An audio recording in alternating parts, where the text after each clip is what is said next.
নমস্কার, সুরজিৎ মান্না ক্রিয়েশনস চ্যানেলের পক্ষ থেকে তোমাদের সবাইকে সুস্বাগতম। আশা করি তোমরা সকলে ভালো এবং সুস্থ আছো।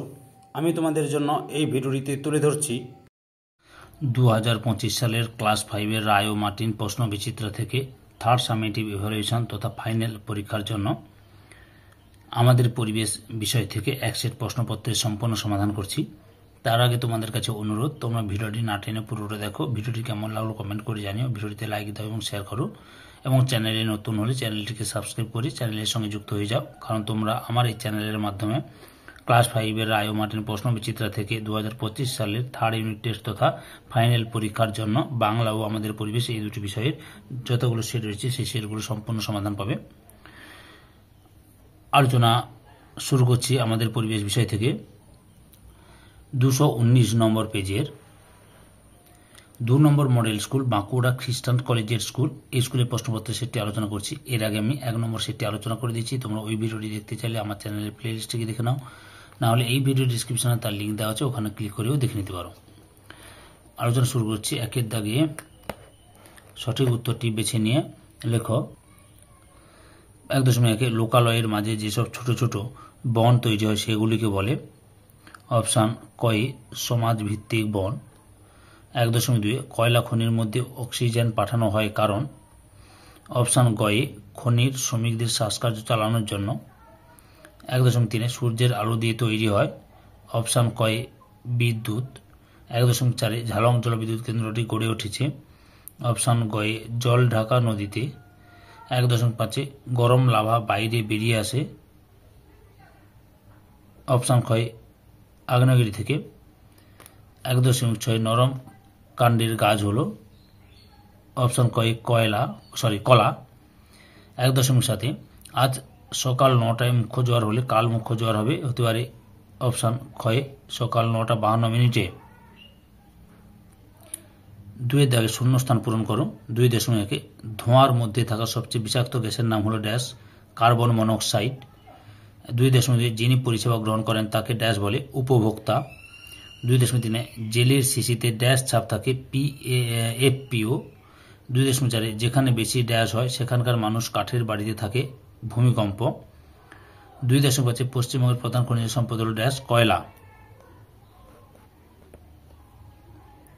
3-এর দাগে নিচের সম্পর্কযুক্ত শব্দ জোড় দেওয়া আছে। প্রথম জোড়টির সম্পর্ক দেখে দ্বিতীয় জোড়টির শূন্যস্থান পূরণ করো।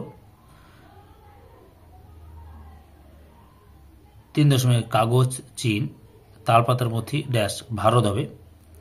তারপরে ঘূর্ণিঝড় আয়লা ড্যাশ জলোচ্ছ্বাস সুনামি। 4-এর দাগে নিচের প্রশ্নগুলি এক কথায় উত্তর দাও। 4.1 পৃথিবীকে এক পাক ঘুরে আসতে চাঁদের কত সময় লাগে? 29 দিন 12 ঘন্টা। 4.2 মরা গোটাল কোন তিথিতে হয়? অষ্টমী তিথিতে। 4.3 কোন নদীকে কেন্দ্র করে ডিভিসি গঠিত হয়? দামোদর। 4.4 কেরোসিন কি থেকে হয়? পেট্রোলিয়াম। 4.5 বিশ্ব বয়স্ক দিবস কবে পালিত হয়? 1 অক্টোবর। 4.6 শিশুদের লেখাপড়ার অধিকার আইন কত বছর বয়স পর্যন্ত? 14 বছর। 4.7 মুখ্য জোয়ার এবং গৌণ জোয়ারের মাঝে কি হয়? ভাটা। 5-এর দাগে বাম স্তম্ভের সঙ্গে ডান স্তম্ভ মেলাও। 5.1 2009 ঘয়ে আয়লা হয়। 1853 সালে দেশে যাত্রী নিয়ে প্রথম ট্রেন চালু হয়। 1854 সালে হাওড়া থেকে হুগলি পর্যন্ত ট্রেন চালু হয়। 1914 সালে মানুষ বহন করা রিক্সা চালু হয়। 2004 সালে সুনামি হয়। 6 থেকে নিচের প্রশ্নগুলি উত্তর দাও। 6.1 নৌকার হাল ও দাঁড়ের কাজ কি? আমি এইসব প্রশ্নের উত্তরগুলো তোমাদের রায় অ্যান্ড মার্টিন সহায়িকা বইয়ের পেজ নম্বর ধরে ধরে বলে দিচ্ছি, তোমরা দেখে নাও। হালের কাজ হলো নৌকার দিক পরিবর্তন করতে সাহায্য করা, আর দাঁড়ের কাজ হলো নৌকাকে এগিয়ে নিয়ে যেতে সাহায্য করা। এই যে দাঁড় হলো বাঁশের মাথায় চওড়া কাঠ লাগানো এক ধরনের বস্তু যা টেনে জল পিছিয়ে দিয়ে নৌকাকে এগিয়ে নিয়ে যেতে সাহায্য করে। 6.2 রাস্তায় চলার সময় তুমি কি কি সাবধানতা অবলম্বন করবে? উত্তরটি লক্ষ্য করো, এখান থেকে শুরু করবে, পরপর দেখে নাও। অনেক সুন্দর করে লেখা আছে, ভালোভাবেই লেখা আছে, বুঝতে পেরেছ? এতটা পর্যন্ত লিখবে। 6.3 জোয়ারের কারণ কি? জোয়ারের কারণ তোমরা এখান থেকে শুরু করে এতটা পর্যন্ত লিখবে। পরের প্রশ্ন 6.4 হড়পা বান কাকে বলে? এখান থেকে শুরু করে এতটা পর্যন্ত লিখবে। পরের প্রশ্ন রয়েছে 6.5 শিশুর দুটি অধিকার লেখো। শিশুদের অধিকারটি লক্ষ্য করো, এখান থেকে শুরু করে এতটা পর্যন্ত লিখবে।